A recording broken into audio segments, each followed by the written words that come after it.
खासदार शाहू महाराज आणि आमदार सतेज पाटील यांनी रविवारी आजरा तालुक्यातील पूरस्थितीची पाहणी केली।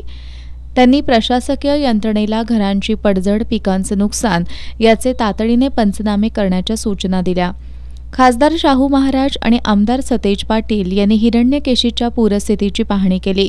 यानंतर आजरा इथल्या व्यंकटराव हायस्कूलमध्ये झालेल्या बैठकीत आढावा घेतला। माजी नगरसेवक अभिषेक शिंपी यांनी तालुक्यात गेल्या 8-10 दिवसात झालेल्या पावसामुळे झालेल्या नुकसानीची माहिती दिली।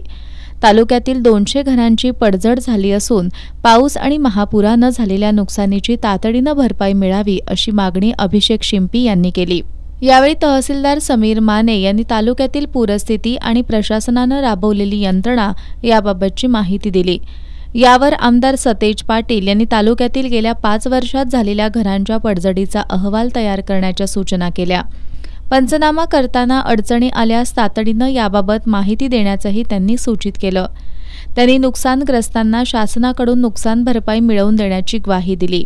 यावेळी साळगावमधील पांडुरंग पाटील, पेरणोली इथले दिनेश कांबळे यांनी साळगाव बंधाऱ्याला पर्यायी पूल उभारण्याची मागणी केली। डॉक्टर धनाजी राणे यांनीही पूरग्रस्तांना भेडसावणाऱ्या समस्या मांडल्या। खासदार शाहू महाराज यांनी पूरबाधित गावात ज्या उपाययोजना कराव्या लागतात त्यासाठी निधी देऊ, याशिवाय राज्य आणि केंद्र सरकारच्या पातळीवर जे प्रश्न असतील त्याचा पाठपुरावा करू, तसंच संसदेच्या पावसाळी अधिवेशन संपल्यानंतर जिल्हाधिकाऱ्यांची बैठक घेऊन जे प्रश्न आहेत ते मार्गी लावण्यासाठी प्रयत्न करू अशी ग्वाही त्यांनी दिली।